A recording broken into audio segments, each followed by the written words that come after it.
जय श्री कृष्णा। राधे राधे। मैं हूँ वामिका और आप सभी का हमारे चैनल आध्यात्मिक सागर में हार्दिक स्वागत है। आप सभी का दिन शुभ और मंगलमय हो और कान्हा जी की कृपा से आप सभी स्वस्थ और आनंदित रहें। आज आप सुनेंगे माघ मास महात्म्य का अध्याय 30। श्री सूत जी कहते हैं, कात्यायन ने हाटकेश्वर क्षेत्र में वास्तुपद नामक उत्तम तीर्थ का निर्माण किया, जो मनुष्यों की समस्त कामनाओं को देने वाला है। वहाँ पर 48 देवताओं की पूजा होती है, जो पूजित होने पर तत्क्षण सिद्धि प्रदान करते हैं। याज्ञवल्क्य के पुत्र कात्यायन तथा विश्वकर्मा ने वहाँ संसार के हित के लिए शाला कर्म आदि करके वास्तु पूजा की थी। इसीलिए उस क्षेत्र में वास्तुपद नामक तीर्थ प्रसिद्ध हुआ। उसके दर्शन करने पर मनुष्य पाप से तथा कर्म नाश के दोष से छूट जाता है। घर में जो शिला, कुत्सित पद और कुवास्तु जनित दोष होते हैं, वे उस तीर्थ के दर्शन से मिट जाते हैं। वैशाख शुक्ल तृतीया को रोहिणी नक्षत्र में महात्मा कात्यायन ने उस वास्तु पद की प्रतिष्ठा की थी। अतः वैसा समय आने पर जो मनुष्य उसी विधि से वास्तु पद की पूजा करता है, वह राजा होता है। शिल्प आदि की दृष्टि से दोष युक्त और उपद्रव पूर्ण घर को पाकर भी मनुष्य यदि उस तीर्थ का संयोग प्राप्त कर ले, तो उसी दिन से उसके घर में अभ्युदय होने लगता है। श्री सूत जी आगे कहते हैं, हे ब्रह्मर्षियों, जिस समय सर्वलोक हितकारी राजा अजापाल राज्य करते थे, उस समय संपूर्ण व्याधियां उनके यहाँ अजा अर्थात बकरी के रूप में रहती थीं। उनको अपने अधीन सुरक्षित रखने के कारण ही वे अजापाल कहलाते थे। वे उन सब बकरियों को रात में ले आकर एक स्थान पर रख देते थे। अतः उन अजाओं का आश्रय स्थान अजाग्रह के नाम से प्रसिद्ध हुआ। हाटकेश्वर क्षेत्र में अजाग्रह नामक जो तीर्थ है, वह दर्शन करने पर भूतल के समस्त मनुष्यों के पापों का नाश करने वाला है। हे विप्रवरों, उस क्षेत्र में एक समय कोई तपस्वी रूपधारी ब्राह्मण आया और तीर्थ यात्रा के प्रसंग से रात में वहां ठहरा। उसने उस अजावृंद को निर्भय बैठा देखकर यह अनुमान किया कि यहाँ निश्चय ही कोई मनुष्य रहता होगा, अन्यथा रात को इस वन में रक्षक से रहित पशु कैसे टिक सकते हैं। वह रक्षक कहीं से आता ही होगा, अतः मैं निर्भय होकर यहीं रहूंगा। इस प्रकार विचारते हुए तपस्वी ब्राह्मण वहां सो गया। सोते हुए ही उसकी सारी रात बीत गई। सोकर उठने पर वह बहुत थका हुआ सा हो गया। सवेरा होने पर जब उसने अपने शरीर की ओर देखा, तो अपने को कोढ़ आदि रोगों से घिरा हुआ पाया। उस स्थान से एक पग भी कहीं अन्यत्र जाने की शक्ति उसमें नहीं रह गई थी। उन भयंकर रोगों से युक्त होकर वह सोचने लगा कि क्या कारण है कि मेरा शरीर अचानक ऐसा हो गया। इतने में ही वहां एक तेजस्वी पुरुष आए। उन्होंने उस अजायूथ को भिन्न भिन्न नामों से पुकारा और बाएं हाथ में डंडा लेकर सबको चराने के लिए चला गया। इसी समय उनकी दृष्टि भय और रोगों से घिरे हुए उस ब्राह्मण पर पड़ी, जो कहीं भी जाने में समर्थ नहीं था। तब राजा ने आदर पूर्वक पूछा, द्विज श्रेष्ठ, तुम कौन हो जो इस दशा में इस स्थान पर आए हो? मेरे राज्य में तो कहीं किसी के भी कोई रोग नहीं है। तुमने भी मेरा नाम सुना होगा, मैं ही राजा अज हूँ। लोगों के हित के लिए मैं समस्त रोगों को अजा के रूप में एकत्र करके उनकी रखवाली करता हूँ। तुम्हारे शरीर में जो रोग है उसे बताओ, जिससे मैं इस रोग को भी बांध लूं। तब ब्राह्मण ने कहा, राजन, मैं तीर्थ यात्रा में तत्पर होकर समस्त भूमंडल का भ्रमण करता हूँ। क्रमशः घूमता हुआ इस हाटकेश्वर क्षेत्र में आया हूँ। इन पशुओं को देखकर यहाँ किसी मनुष्य के भी स्थित होने की संभावना करके रात में यहीं इनके समीप सो गया था। सवेरा होने पर जब अपने शरीर की ओर देखता हूँ, तब यह कोढ़ आदि रोगों से घिरा हुआ है। हे राजा, ऐसा होने का क्या कारण है? इसे मैं ठीक ठीक नहीं समझ सका। अब जिस प्रकार मेरा शरीर निरोग हो जाए, वह उपाय करो। तब राजा अजापाल ने उन रोगों से कहा, किसने मेरी आज्ञा भंग की है? तब सभी ब्राह्मण के शरीर में प्रवेश कर गए। रोगों ने कहा, राजन, इस कार्य में आप हम लोगों पर कोप न करें। इस ब्राह्मण के शरीर में राज्य अक्षमा अर्थात टीबी का रोग, कोढ़ और खुजली, इन 3 रोगों का आवेश हुआ है। ये तीनों ही संसर्गज रोग हैं। इनमें से प्रथम 2 रोग तो अमिट हैं, अर्थात जो खत्म नहीं हो सकते। इन दोनों के लिए ब्रह्मा जी का शाप है, जिससे इनकी निवृत्ति नहीं होती। अतः इस विषय में जो आपको उचित प्रतीत हो वो करो। इस ब्राह्मण ने स्वयं ही इन तीनों अजाओं यानी रोगों का स्पर्श कर लिया था। अतः जब तक इसका शरीर रहेगा वे 2 रोग तो अवश्य बने रहेंगे। यह सुनकर राजा अजापाल भी वहीं ठहर गए और उस ब्राह्मण से बोले, विप्रवर, तुम्हें भय नहीं करना चाहिए। इस भयंकर रोग से तुम्हारी रक्षा मैं करूंगा। ऐसा कहकर राजा ने बड़ी भारी तपस्या की। वे भक्ति पूर्वक दिन रात उस क्षेत्र की देवी की आराधना करने लगे। मुंड, अथर्वशीष, क्षेत्रपाल सूक्त तथा वास्तु सूक्त के मंत्रों के द्वारा देवी की स्तुति करते हुए सरसों, लाल फूल, गुग्गुल और धूप की आहुति देते थे। इसके बाद नील रुद्र का विशेष रूप से जप करते थे। एक समय जब रात्रि व्यतीत हो रही थी, उनके होम कुंड से मंत्रों द्वारा आकृष्ट हुई उस क्षेत्र की देवी धरती फोड़कर प्रकट हुई और बोली, राजन, मैं इस क्षेत्र की अधिष्ठात्री देवी हूँ। इस होम के प्रभाव से तुम पर प्रसन्न होकर पृथ्वी से निकली हूँ। महाभाग, तुम्हारा जो कार्य हो उसे बताओ, मैं पूर्ण करूंगी। तब राजा ने कहा, देवी, तुम सदा इसी स्थान पर निवास करो, जिससे रोगों के संसर्ग जनित दोष इस भूमि से विदा हो जाएं, तथा ये ब्राह्मण देवता जैसे भी रोग मुक्त हो वैसा उपाय करो। तब वहाँ की क्षेत्र देवी बोली, राजन, इस स्थान को मैंने सब व्याधियों के दोषों से रहित कर दिया। आज से मैं सदा यही निवास करूंगी। इस समय से जो भी व्याधि ग्रस्त पुरुष इस स्थान पर आएगा और भक्ति पूर्वक मेरी पूजा करेगा, वह पूर्णतः निरोग हो जाएगा। अतः आज ये द्विज श्रेष्ठ आदर और भक्ति के साथ पवित्र एवं एकाग्रचित होकर मेरी पूजा करे। इस क्षेत्र में एक दूसरा प्रसिद्ध तीर्थ है चंद्रकूपिका। उसमें ये ब्राह्मण देवता प्रतिदिन स्नान करें। पूर्व काल में दक्ष के शाप से क्षय रोग से ग्रस्त हुए महात्मा चंद्रदेव ने अपने स्नान के लिए उस कूप का निर्माण किया था। इसके सिवा यहाँ खंडशिला नाम से प्रसिद्ध एक देवी रहती है। वहीं सौभाग्य कूपिका नामक तीर्थ है। उस कूप में स्नान करके ये खंडशिला देवी का दर्शन करें। पूर्व काल में कुष्ठ रोग से पीड़ित कामदेव ने अपने स्नान तथा कुष्ठ रोग के निवारण के लिए उस सौभाग्य कूपिका का निर्माण किया था। इसी प्रकार यहाँ आपसर कुंड है, जिसमें रविवार के दिन स्नान करने से खुजली आदि रोग मिट जाते हैं। इसके बाद ब्राह्मण देवता ने परम पवित्र चंद्रकूपिका में स्नान करके भक्ति भाव से देवी का पूजन किया। 1 मास तक पूजा करने के बाद वे राज्य अक्षमा से मुक्त हो गए। इसके बाद कामदेव द्वारा निर्मित सौभाग्य कूपिका का दर्शन और उसमें स्नान करके वे खंडशिला देवी का दर्शन प्रतिदिन करने लगे। 1 मास तक ऐसा करने से उन्हें कुष्ठ रोग से भी छुटकारा मिल गया।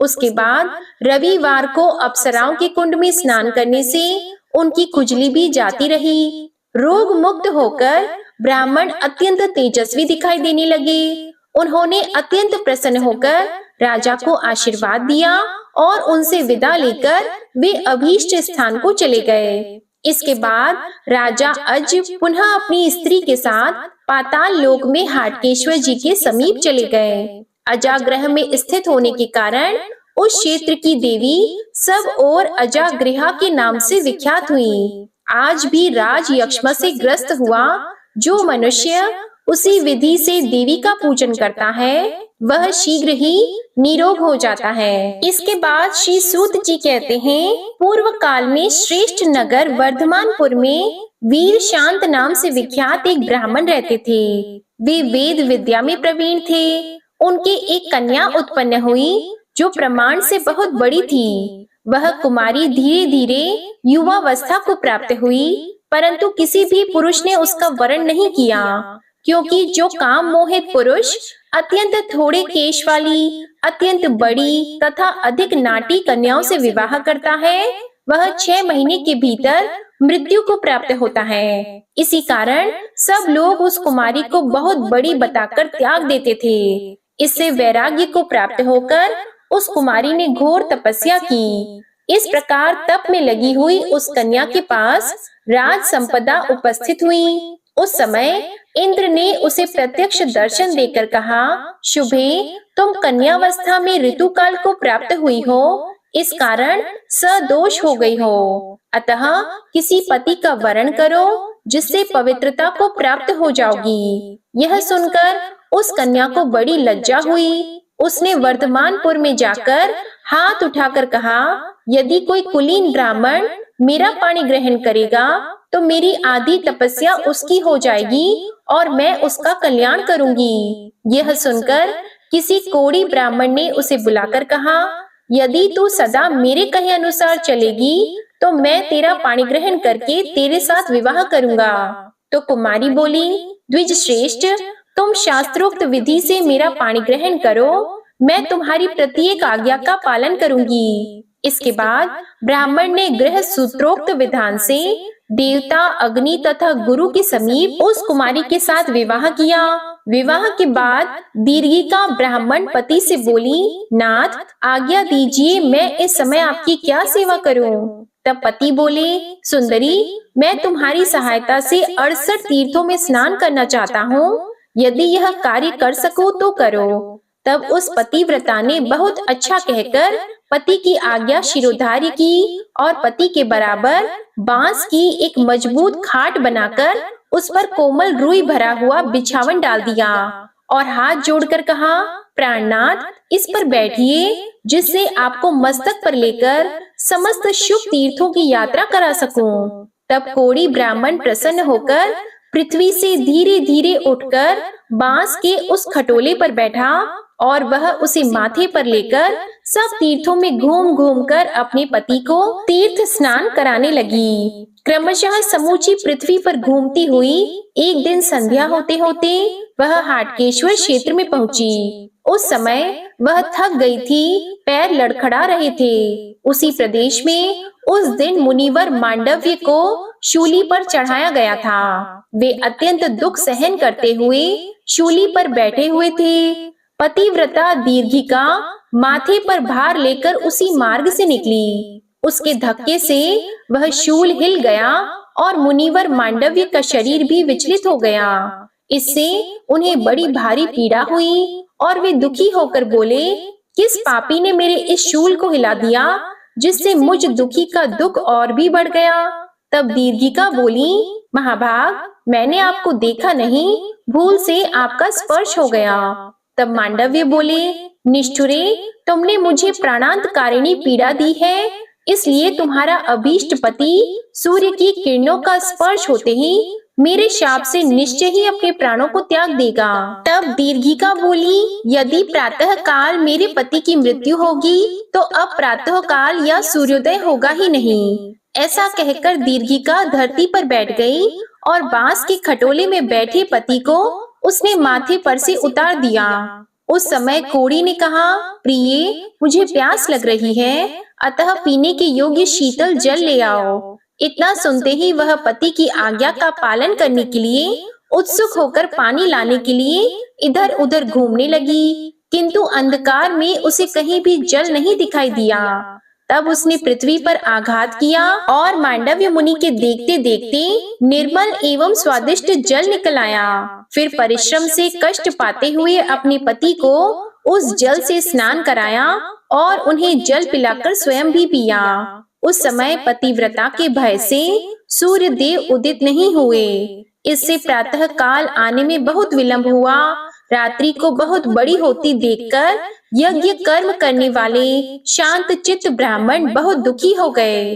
देवता यज्ञ भाग से वंचित होकर बड़े कष्ट में पड़ गए और सूर्य नारायण के निकट जाकर बोले, दिवाकर, आपका उदय क्यों नहीं होता? देखिए, आपके बिना संपूर्ण जगत व्याकुल हो रहा है। तब सूर्य देव ने कहा, देवताओं, मैंने पतिव्रता के आदेश से अपना उदय रोक रखा है, अतः आप सब लोग उसके पास जाकर मेरे उदय के लिए अनुरोध करें। उसकी आज्ञा होने पर मैं सुख पूर्वक उदय हो जाऊंगा। एक लक्ष्य अश्वमेध यज्ञों के अनुष्ठान से जो फल प्राप्त होता है, उसी को स्त्री केवल पातिव्रत्य धर्म के पालन से प्राप्त कर लेती है। यह सुनकर सब देवता उस उत्तम क्षेत्र को गए और दीर्घिका के सम्मुख खड़े होकर कोमल वचनों में बोले, हे पतिव्रते, तुमने जो सूर्य का उदय रोक दिया सो अच्छा नहीं किया, क्योंकि इससे पृथ्वी पर शुभ कर्मों का अनुष्ठान रुक गया है। अतः शुभे, तुम आज्ञा दे दो जिससे सूर्य देव उदित हो सकें। दीर्घिका बोली, मांडव्य मुनि ने अकारण मेरे पति को शाप दिया है। जब मेरे पति ही नहीं रहेंगे तब मुझे सूर्योदय से, यज्ञ से, श्राद्ध से और दान आदि से क्या प्रयोजन है? तब सभी देवता एक दूसरे की ओर देखकर दीर्घिका से बोले, भद्रे, सूर्य का उदय होने दो, तुम्हारे प्रिय पति की भी मृत्यु हो जाए और ये मुनीश्वर मांडव्य भी सत्यवादी हो जाएं। इसके बाद हम शीघ्र ही मृत्यु के मार्ग में गए हुए तुम्हारे पति को पुनः जीवित कर देंगे। उस समय तुम्हारे पति की अवस्था 25 वर्ष की सी हो जाएगी और तुम बड़े सुंदर रूप में अपने पति का दर्शन करोगी, तथा तुम भी 15 वर्ष की सी अवस्था से युक्त एवं कमल के समान नेत्रों वाली होकर स्वेच्छा अनुसार मृत्यु लोक में सुख का उपभोग करोगी। और ये पाप रहित मुनिवर मांडव्य भी शूल भेद की पीड़ा से मुक्त होकर सुख के भागी होंगे। तब दीर्घिका ने बहुत अच्छा कहकर देवताओं की बात मान ली। उसके हाँ कहते ही भगवान सूर्य नारायण बड़े वेग से उदित हुए। सूर्य की किरणों का स्पर्श होते ही कोढ़ी ब्राह्मण की मृत्यु हो गई, किंतु देवताओं के हाथों का स्पर्श पाकर पुनः वह उठ खड़ा हुआ। उसकी अवस्था 25 वर्ष की सी दिखाई दे रही थी। जान पड़ता था दूसरे कामदेव ही आ गए हो।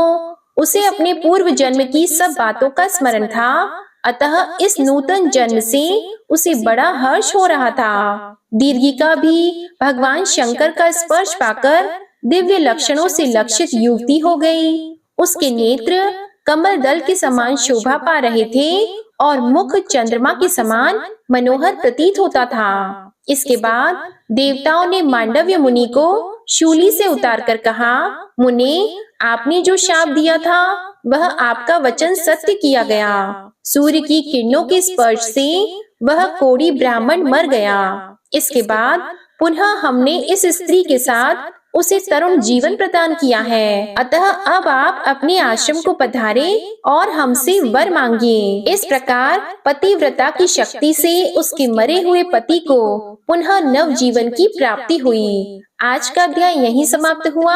इसके आगे का वर्णन आप अगले अध्याय में सुनेंगे, जो कि माघ मास का अंतिम अध्याय होगा।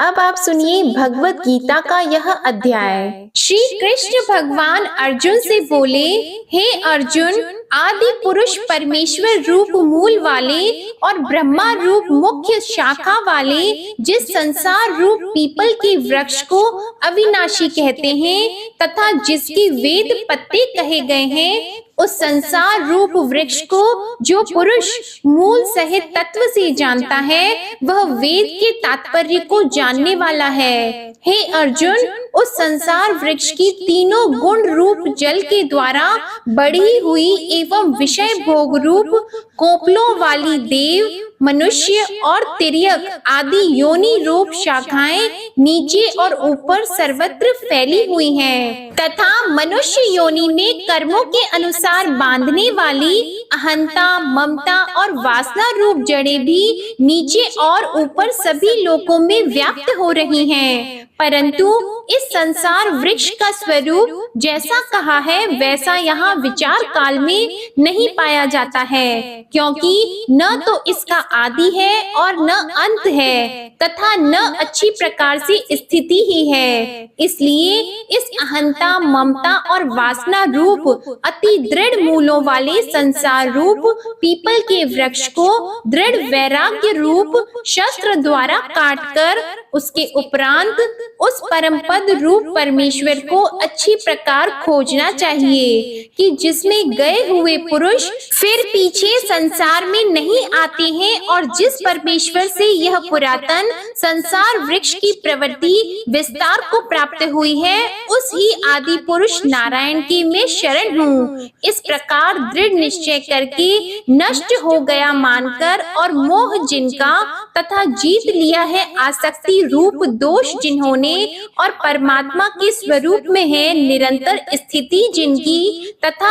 अच्छी प्रकार से नष्ट हो गई है कामना जिनकी, ऐसे वे सुख दुख नामक द्वंद्वों से विमुक्त हुए ज्ञानी जन उस अविनाशी परम पद को प्राप्त होते हैं। उस स्वयं प्रकाशमय परम पद को न सूर्य प्रकाशित कर सकता है, न चंद्रमा और न अग्नि ही प्रकाशित कर सकता है, तथा जिस परम पद को प्राप्त होकर मनुष्य पीछे संसार में नहीं आते हैं, वही मेरा परम धाम है। हे अर्जुन, इस देह में यह जीव आत्मा मेरा ही सनातन अंश है, और वही इस त्रिगुणमयी माया में स्थित हुई मन सहित पांचों इंद्रियों को आकर्षण करता है। कैसे कि वायु गंध के स्थान से गंध को जैसे ग्रहण करके ले जाता है, वैसे ही देह आदिकों का स्वामी जीव आत्मा भी जिस पहले शरीर को त्यागता है, उससे इन मन सहित इंद्रियों को ग्रहण करके फिर जिस शरीर को प्राप्त होता है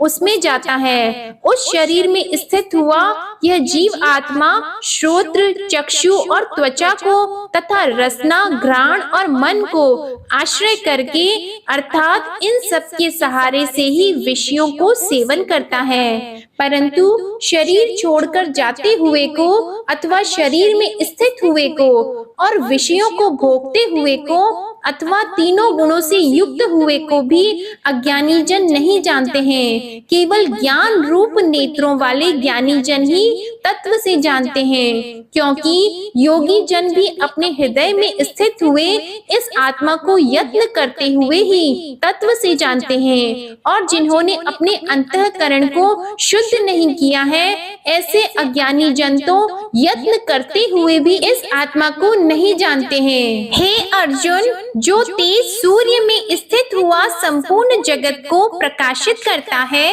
तथा जो तेज चंद्रमा में स्थित है और जो तेज अग्नि में स्थित है, उसको तू मेरा ही तेज जान, और मैं ही पृथ्वी में प्रवेश करके अपनी शक्ति से सब भूतों को धारण करता हूँ, और रस स्वरूप अर्थात अमृतमय चंद्रमा होकर संपूर्ण औषधियों को अर्थात वनस्पतियों को पुष्ट करता हूँ, तथा मैं ही सब प्राणियों के शरीर में स्थित हुआ वैश्वानिक अग्नि रूप होकर प्राण और अपान से युक्त हुआ चार प्रकार के अन्न को पचाता हूँ, और मैं ही सब प्राणियों के हृदय में अंतरात्मा रूपी से स्थित हूँ, तथा मेरे से ही स्मृति, ज्ञान और अपोहन होता है, और सब वेदों द्वारा मैं ही जानने के योग्य हूँ, तथा वेदांत का कर्ता और वेदों को जानने वाला भी मैं ही हूँ। हे अर्जुन, इस संसार में नाशवान और अविनाशी भी यह दो प्रकार के पुरुष हैं। उनमें संपूर्ण भूत प्राणियों के शरीर तो नाशवान और जीवात्मा अविनाशी कहा जाता है, तथा उन दोनों से उत्तम पुरुष तो अन्य ही है कि जो तीनों लोकों में प्रवेश करके सबका धारण पोषण करता है। एवं अविनाशी परमेश्वर और परमात्मा ऐसे कहा गया है, क्योंकि मैं नाशवान जड़ वर्ग क्षेत्र से तो सर्वथा अतीत हूँ, और माया में स्थित अविनाशी जीव आत्मा से भी उत्तम हूँ। इसलिए लोक में और वेद में भी पुरुषोत्तम नाम से प्रसिद्ध हूँ। हे भारत, इस प्रकार तत्व से जो ज्ञानी पुरुष मेरे को पुरुषोत्तम जानता है, वह सर्वज्ञ पुरुष सब प्रकार से निरंतर मुझ वासुदेव परमेश्वर को ही भजता है। हे निष्पाप अर्जुन, ऐसे यह अति रहस्य युक्त गोपनीय शास्त्र मेरे द्वारा कहा गया, इसको तत्व से जानकर मनुष्य ज्ञानवान और कृतार्थ हो जाता है, अर्थात उसको और कुछ भी करना शेष नहीं रहता। इस अध्याय में भगवान ने अपना परम गोपनीय प्रभाव भली प्रकार से कहा है। जो मनुष्य उक्त प्रकार से भगवान को सर्वोत्तम समझ लेता है, फिर उसका मन एक क्षण भी भगवान के चिंतन का त्याग नहीं कर सकता, क्योंकि जिस वस्तु को मनुष्य उत्तम समझता है उसी में उसका प्रेम होता है, और जिसमें प्रेम होता है उसी का चिंतन होता है। अतएव सबका मुख्य कर्तव्य है कि भगवान के परम गोपनीय प्रभाव को भली प्रकार समझने के लिए नाशवान क्षण भंगुर संसार की आसक्ति का सर्वथा त्याग करके एवं परमात्मा की शरण होकर भजन और सत्संग की ही विशेष चेष्टा करें। अब आप सुनिए श्री कृष्ण चालीसा पाठ।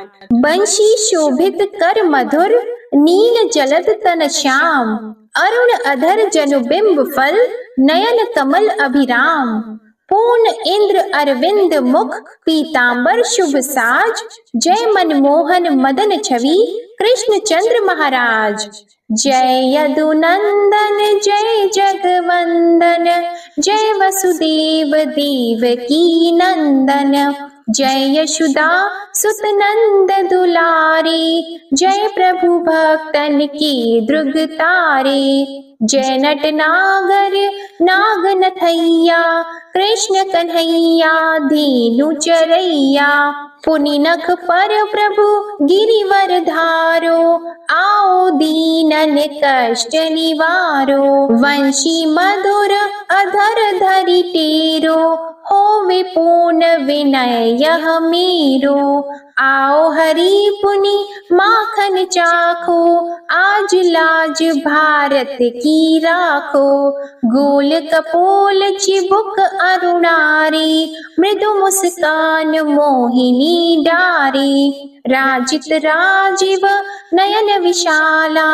मोर मुकुट वैजंती माला, कुंडल श्रवण पीत पट आछी, कटी किंकिणी काचनि काछी, नील जलज सुंदर तनु सोहे, छबिल किशोर नर मुनि मन मोहे, मस्तक तिलक अलक घुंघराली, आओ कृष्ण बांसुरी वाली, करि पय पान पुत नहीं तारियो, अका बका का गासुर मारियो, मधुवन जलत अगिन तब ज्वाला, भय शीतल लखतहि नंद लाला, सुरपति जब ब्रज चढ़ साई, मूसर धार वारी वर्षाई, लगत लगत ब्रज चहन बहायो, गोवर्धन नख धारी बचायो, लखी यशोदा मन भ्रम अधिकाई, मुख मंद 14 भुवन दिखाई, दुष्ट कंस अति उधम मचायो, कोटि कमल जब फूल मंगायो, नाथी कली यहीं तब तुम लीन है, चरण चिन्ह दे निर्भय कीन है, करि गोपिन संग रास विलासा, सबकी पूर्ण करि अभिलाषा, केतिक महा असुर संहार्यो, कंस ही केस पकड़ी दे मारियो, मात पिता की बंदी छुड़ाई, उग्रसेन कह राज दिलाई, महिषी मृतक छहो सुत लायो, मातु देव की शोक मिटायो, भौमासुर मुर दैत्य सहारी, लाए 10 सहस कुमारी, देवी मही तृण चीर सहारा, जरा सिंधु राक्षस कहि मारा, असुर बकासुर आदिक मारियो, भक्तन के तब कष्ट निवार्यो, दीन सुदामा की दुख टारियो, तंदुल 3 मूठ मुख डारियो। श्री कृष्ण चालीसा समाप्त होती है। प्रेम से बोलिए भगवान श्री कृष्ण की जय। आपको आज की कथा पसंद आए, वीडियो पसंद आए तो इसे लाइक कीजिएगा, शेयर कीजिएगा, चैनल को सब्सक्राइब कीजिएगा और कमेंट में भगवान श्री कृष्ण जी की जय भी जरूर लिखिएगा। जय श्री कृष्णा।